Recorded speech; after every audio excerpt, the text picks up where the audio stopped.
Hello, my darlings. Welcome, welcome, welcome. Oops. Let's see here. I have some things to talk to you guys about today. Okay, so I have some things to talk about today with you. Some questions I've been getting asked. And I wanted to, good morning, everyone. Well, good afternoon now, because it is officially after 12:30 here in where I am, in the Eastern Standard Time. So good morning to some of you. Good afternoon to some of you. And I know that I have some people that watch me in South Africa and in other parts on the other side of the world. So good evening to you if you are on the other side of the world. So I wanted to go on today because I get this question a lot. And the question is about paths, initiations, and a few of the paths that I am familiar with, okay? It is now common in New Age that you kind of start working with whatever you want to work with, okay? And I understand that is because a lot of us want to have access to a lot of things, because now we have the internet. We're able to connect with each other. We're able to kind of learn about other people's traditions, and we think they're cool, and we think that they're awesome, and we think that they are amazing. So a lot of the times we want to partake in it, okay? And a lot of us do have a legitimate claim to those traditions, and I'm not saying let's claim it and let's not be open. I love being open. I love sharing my tradition with other people, and primarily my tradition is not very limiting. Actually, my guides are the type of guides that I've seen them work with people from Europe and China and Australia and Africa, and wherever you're from, they don't really care. All they want to do is help you and help you elevate yourself. But there is such a thing as knowing your path and knowing what path is right for you, okay? Because what path may be right for you may not be the path that I have. The path that I have may not be the right path for you, okay? There are a lot of what we call American traditions. We have a lot of European traditions. We have a lot of African traditions, a lot of Latin African traditions, a lot of Latin traditions.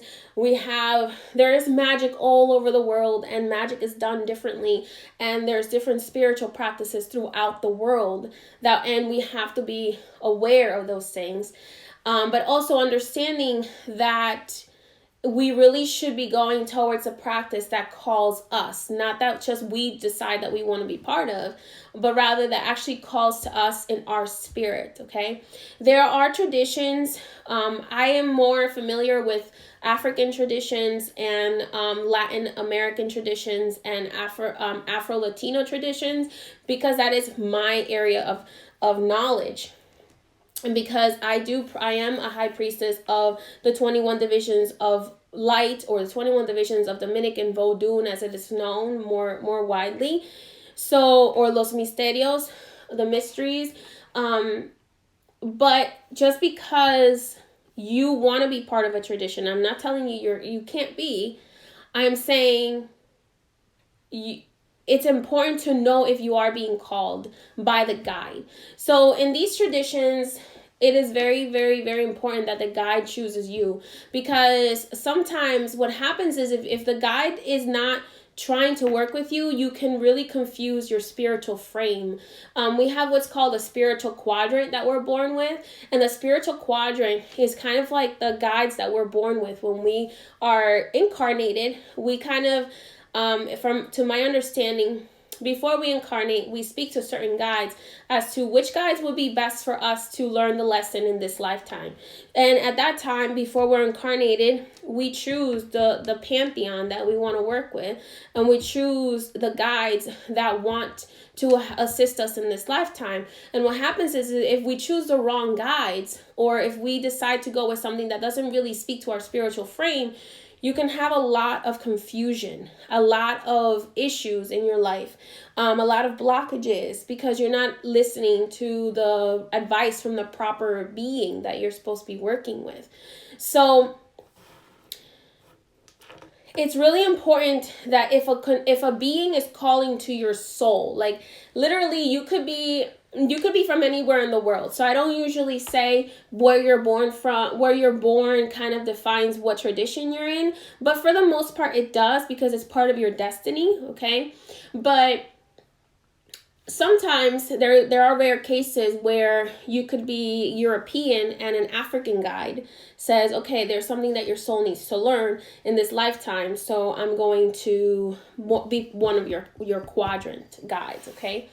So what happens is that in order for us to really develop our spirituality, we need to kind of start with our quadrant or a pantheon that will fortify us and that will strengthen us, so that then we can add on other pantheons if we are called by those pantheons or those guides.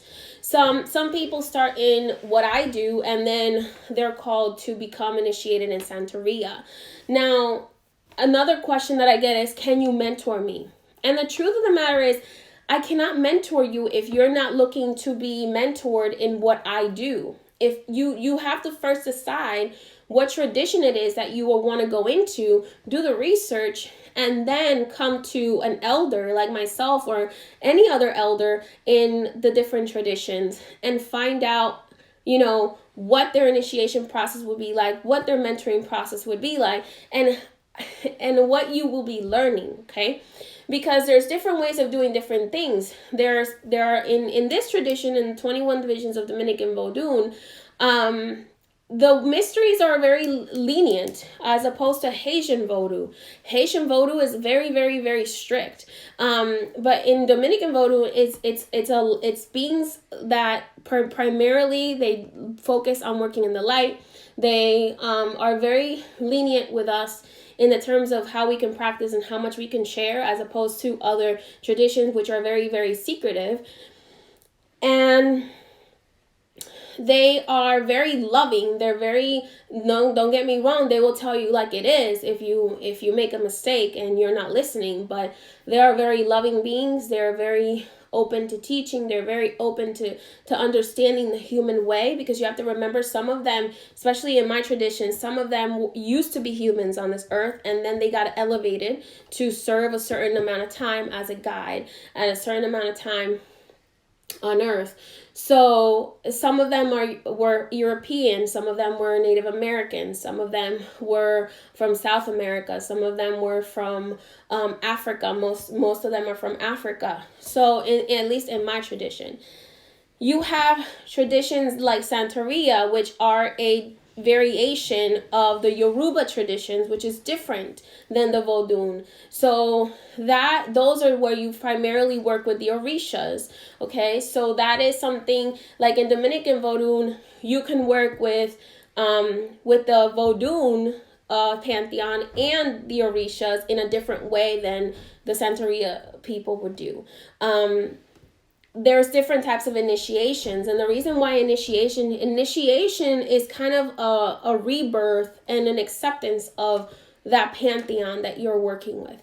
It is kind of like you saying, I'm going to dedicate a portion of my life or my whole life to working with this pantheon, not just for my own personal gain, but for helping other people as well. After I have received my awakening and I have received my knowledge and I've received my teachings, I'm going to go on and use that to help other people. Okay. Now, some people have asked me, what traditions are there? I'm going to talk a little bit about the ones that I'm aware of. Now, keep in mind, I'm not an expert in all of these traditions. I am simply just a little knowledgeable about where they come from and what some of their rules are. Now, you have, like I said, the practice that I practice, which is the 21 divisions of Dominican Vodun. So that's from Dominican Republic. That's actually practiced in Dominican Republic. That is practice. It's it's very similar to Haitian Vodou, but there is a little bit of influence from Santeria and a little bit of influence from the Native American practices. Okay, so curanderismo. So in my tradition, there's a little influence of curanderismo because we work with Native American spirits as well. Okay. There's also the 21 divisions of Sanse, which to my understanding is a lot more independent and is a lot more about really being a lone practitioner and really just kind of finding your path. And I do know that they work with some Native American beings. They work with a lot of similar beings that I work with, but they're a little bit more lenient in my understanding than what I do. I can only share with you what my guides give me permission to. And I can get in a little bit, I don't want to say trouble, but I can get slapped on the hand if I say something that is divisive or that is incorrect in how they want to be presented, okay?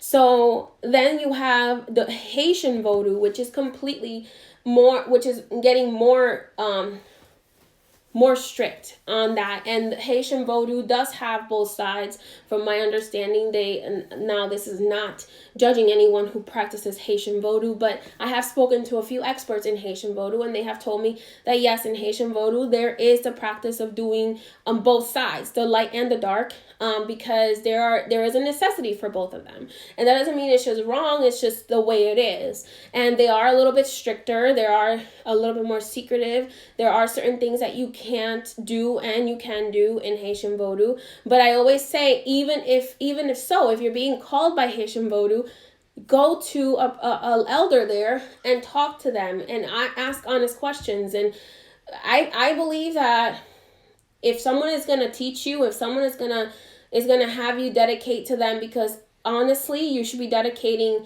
like 5 years to a student, in my opinion, but that's my opinion. That's not the opinion of all practitioners. Because in the old times, for example, when my parents got initiated, they worked with my grandparents for years, for like 10 years before they worked by themselves. So, and for me, I worked with my godparent for a few years before I was allowed to work by myself, even though I was born in this tradition and I grew up around this tradition, and I've been around this tradition and it's built into my core. But you still need to know what's right and what is wrong. And there are certain things that you have to ask your loa for permission for. Like if your loa tells you or your misterio tells you can't do that, it's not because they're blocking what you want to do. It's because if you do that, there will be consequences that you will not like. So that's not consequences that they create, but those are actually consequences you create. They're kind of there to help you stop you from making the mistakes you're supposed to make, or making mistakes you don't really need to make if you listen. Okay. For example, there are people who have been told by Aloha, if you do this, you will pass away. I see you passing. I see you cutting your life short. And the person goes on and does it anyway. And I have seen it happen where that person a day or two later has died. And it happened because they themselves chose to go on that path, even though the Loa said to them, if you do take that path, know that it's going to come with a consequence of passing. And it was not the Loa's fault. That is just the way that the fate was written, that if you take this path, this would happen. If you take this path, this would happen. Okay. Then you have New Orleans voodoo, which is a very mixed voodoo. New Orleans voodoo has curanderismos, has Santa Muerte in it, now has the Santa Muerte in it. I know in the beginning it didn't, but it has my tradition in it. It has hoodoo. New Orleans voodoo is very mixed because of where it is. It's a very mixed tradition. So sometimes people would prefer to go to New Orleans voodoo because New Orleans voodoo is very, very, very mixed. You get to do a lot more. You get to work with a lot more beings, with which are very different. Not saying that one is better than the other, but it's a lot less strict. It's a little bit more open to interpretation. Okay. Then you have hoodoo, for example, which is a Christian, for the most part, a Christ-based magic. Okay. So it's like root work, but with primarily Christ and the Psalms, and very similar to how we do it in my tradition, where we use the Psalms as well to do certain things and to change certain aspects of a person's life. Okay. Or to make certain magic happen. But hoodoo doesn't usually require an initiation. Usually in hoodoo, there's more of a mentorship program. There's more it's more about kind of learning different types of hoodoo magic, like candle working or root working or herbs, and it's more of a Wiccan style without the deities. Okay, so it's kind of similar. If you're familiar with Wicca, it's very similar. It's a much more pagan version of with Christ of a tradition kind of like Haitian voodoo. Okay, so it's very similar to Dominican and Haitian voodoo. I'm talking about hoodoo, but from my understanding, it's very Christ based. Okay. Yes, I am familiar with Reiki. I love Reiki. Reiki, however, is not part of the traditions that I'm working on today. But Reiki would be kind of like, because the word Reiki actually means movement of life force. Reiki would be kind of like part of the tradition, part of the traditions of Asia. Okay, so Asia has many traditions and they have different forms of Reiki that they do. So what would Reiki be compared to? Reiki could be compared to doing a bath ceremony, or Reiki would be compared to doing an egg cleanse. Okay, there's different types of ways of doing things, and there's different traditions that have different ways of doing things. Okay, I can only help you because I'm a high priestess in Dominican voodoo. I can only help you expand in Dominican voodoo because that's my area of expertise. It's like saying I'm going to go to college to be a lawyer. You have to go to a law school to become a lawyer. If you want to be a doctor, you have to go to a medical school to become a doctor.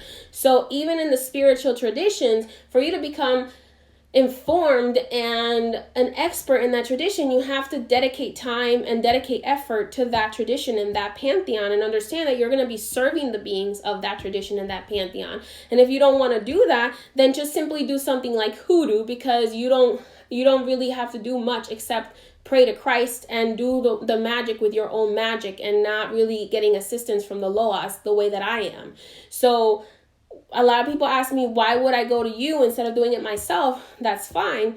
But going to me would be like going to a surgeon rather than just going to a general practitioner. Okay, because I'm working with the Loas and they know much more than I do. So when I submit a petition to them, they're the ones that are going to be working on it, not just me. I'm only the hands that puts it together. They're the ones that complete it. So they teach me, and if you were to be in my tradition or you were to be my godchild, then I would teach you how to create the works that then the Loas react to and do the work on the other side.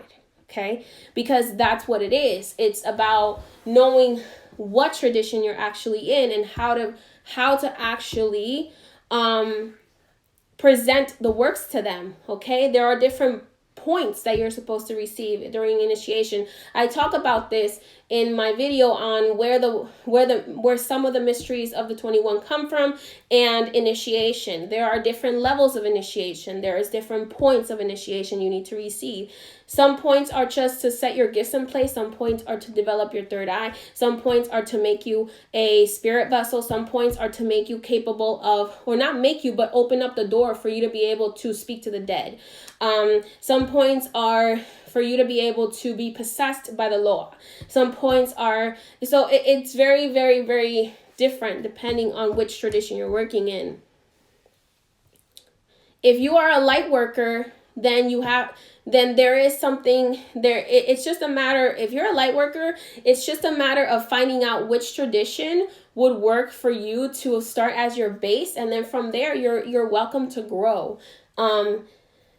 But if you want to do something more long term with more protection, I always say it's best to choose a tradition and to learn the base, and then from there you can ask your guides to help incorporate other things. It's like, for example, I love my tradition because it's so open. They allow me, I work with my guides, I work with the mysteries, but then they allow me to work with the archangels. They allow me to work with now that I'm a high priestess, they allow me to work with other pantheons as well and learn about other pantheons of light. So it really is important to start with the first with the beings that are first calling to you, that they're really calling to you, that you really feel it in your spirit. Because there are some people that pick up beings just because they like them, they like how they look, or they like their energy, but that may not be the being for you. Okay. I love Anaïs Sapie, but she's not my being. She is somebody else's being in my family. She's one of my protectors, but she's not my being. My being is Santa Marta. Okay. So I have done a video with Santa Marta on my YouTube channel. So a different being, like different beings come to you for different reasons. So you may love how a being looks, but that doesn't mean that's your being. That doesn't mean that that's your path. Okay. You have also the Egyptian pantheon, which everybody seems to forget about. Everybody forgets that the Egyptian pantheon even existed, even though the Egyptian pantheon is a much, much more strict version of African spirituality. Okay. The Egyptian pantheon is a beautiful pantheon. It's a very powerful pantheon, but you have to know how to work with them, and you have to be called to them. That you can't just choose them. That's one of the things I have noticed with the Egyptian pantheon. If they don't call you, they will push you out. Okay. Because they want to make sure that they're getting dedicated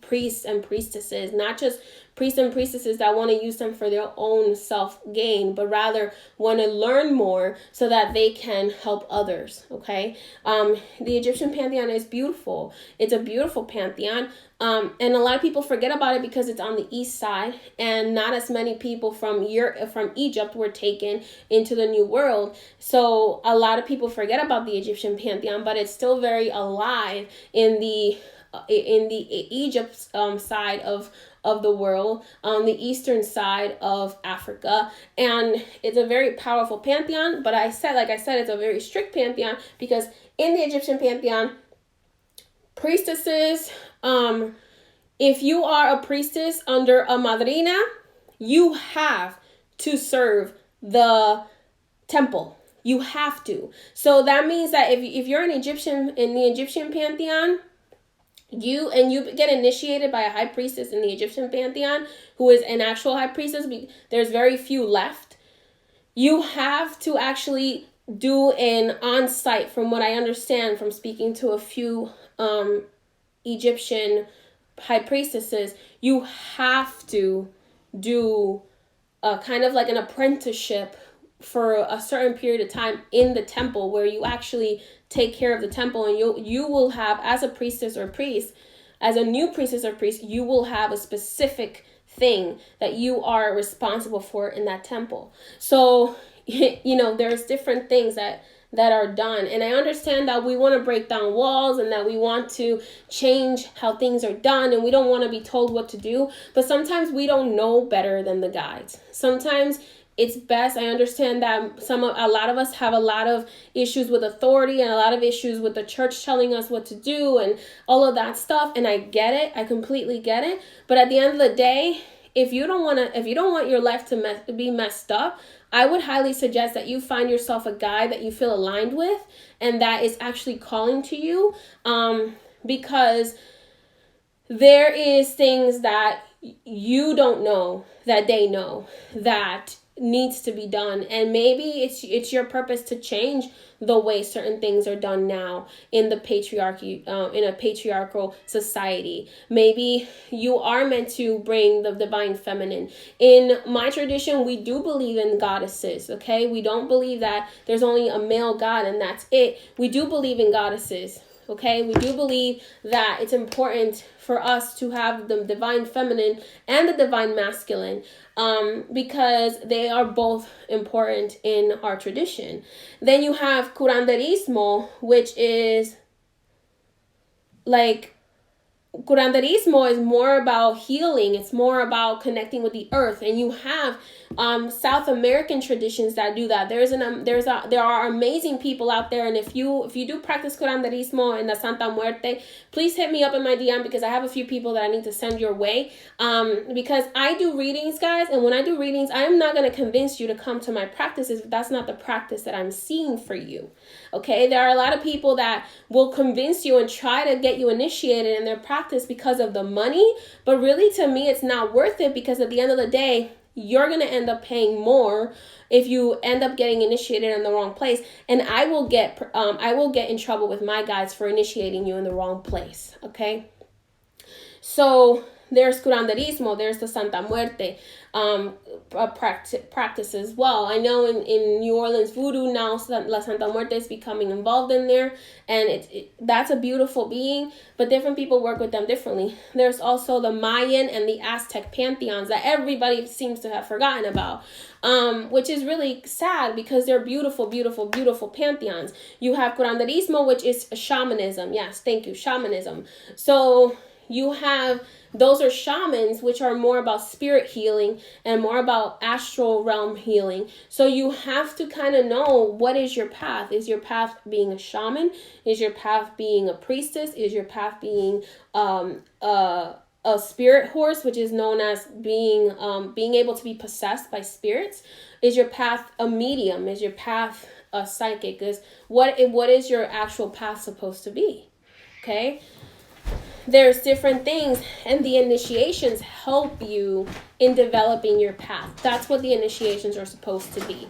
Okay. In a modern era, usually what is an initiation? So if you're intended for this path, it's not just the path.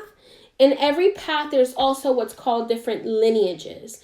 So in my path of Dominican Vodou, there are also different lineages. What does that mean? That is the way that this tradition is practiced in my family, and the way that it may be practiced in another family may have a lot of similarities, may be the same guides, but they may be practiced a little bit differently. Okay, it's like going to a Baptist church versus a Lutheran church. Okay, we all believe in God, we all believe in Christ, but it's different ways of practicing. So when you get initiated in with a particular priestess, or like myself, I'm a priestess.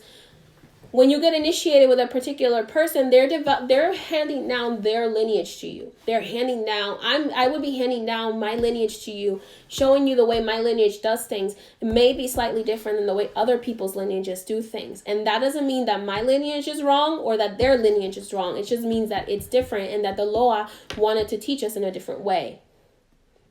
Okay, so it's really important that we understand that.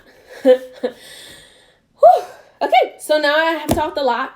So I hope that made a little bit of sense to you guys. It's really just about being respectful. So usually, traditionally before, the lineages were only passed down from family member to family member. My family has very few outside initiations. I think probably total in all of the time that my family has done this, which is over 9 generations, I believe there's maybe 25 to 30 people that we actually initiated outside of our bloodline, outside of our lineage. Okay, because it's like becoming part of a family. Okay, a lot of people forget that a godfather or a godmother is like, they have to be kind of like your family.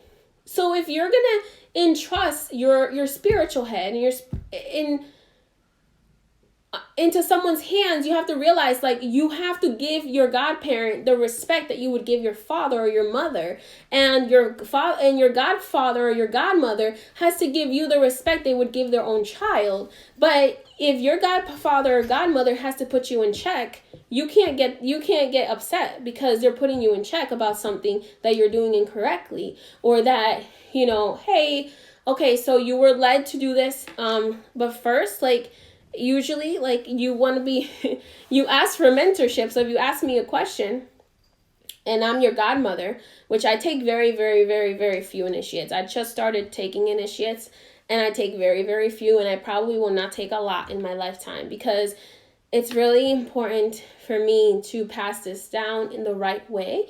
And when we make it a business transaction, we lose what is the actual core of this tradition and of passing down a lineage.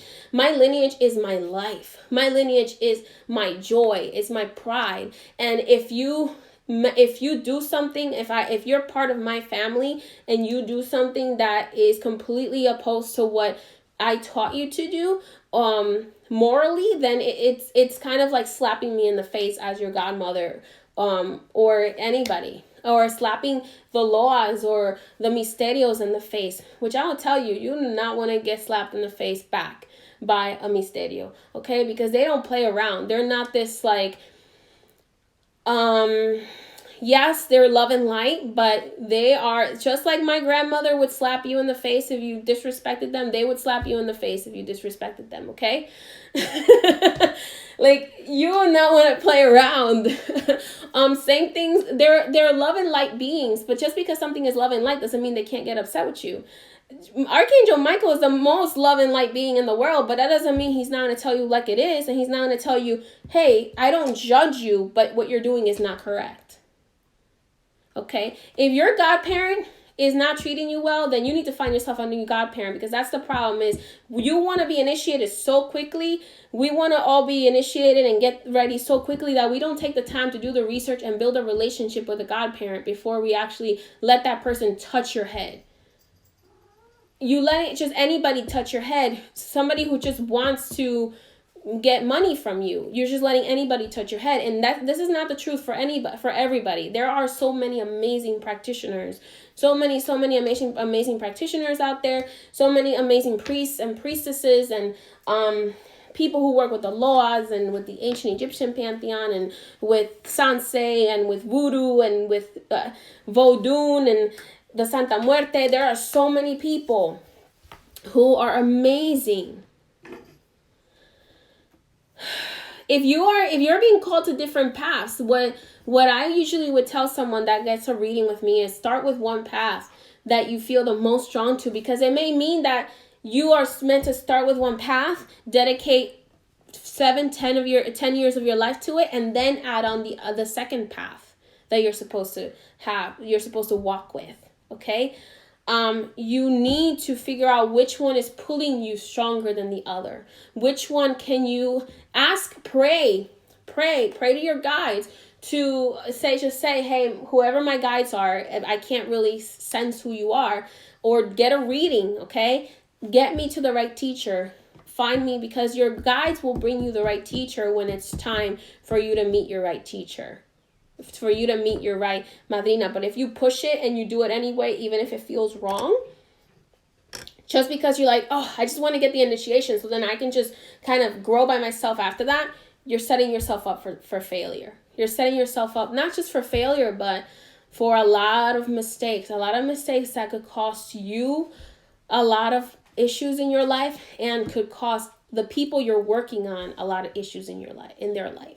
Like, if you are working on someone else and you make mistakes, you could be messing up somebody else's life just because you don't know how to properly administer a particular ceremony, or you don't know how to properly, yes, there's a lot of things we can do intuitively, but if we're not building a relationship with the guides that have more knowledge than we do, here's the thing, we are spirits, guys, so we have the right to connect with these other spiritual beings. However, we are spirits that do not have memory. Okay, we are spirits that now have a human vessel inside of them. So what happens is that while we are in this human vessel, we don't have memory, okay, of what we are supposed to do and how we are supposed to do certain things, which is the reason why we look to these spirits and to these guides to help lead us right here in our mission on earth. Because when we come to mission on earth as a healer, as a light worker, we don't have all our memories. So we have to receive a tradition and a way of doing things from spirits so that we can actually understand what is that we're meant to do for ourselves and for whoever we are helping. Okay, so every person out there has guides, has a guardian angel, has some sort of spiritual guide.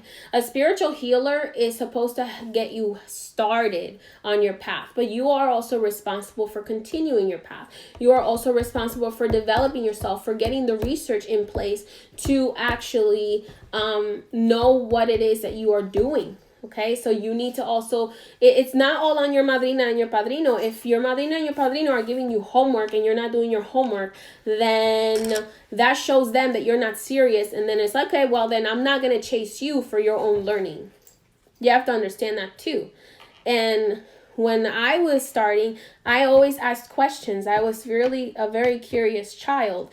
And I've asked questions since I was a little girl about this, because I used to sit on the floor and listen to Papa Candelo speak in the head of one of my family members. I used to sit on the floor and listen to Papa Candelo speak, or I would sit on the floor and listen to Anaísa Pie speak, or Saint Michael, whoever was in the head at the time, because that is one of the things that can be done in Dominican Vodou. If you have the power enough, you can be a spirit vessel, which means that you can actually take on that person, that spirit into your body and share your vessel so that they can speak through you.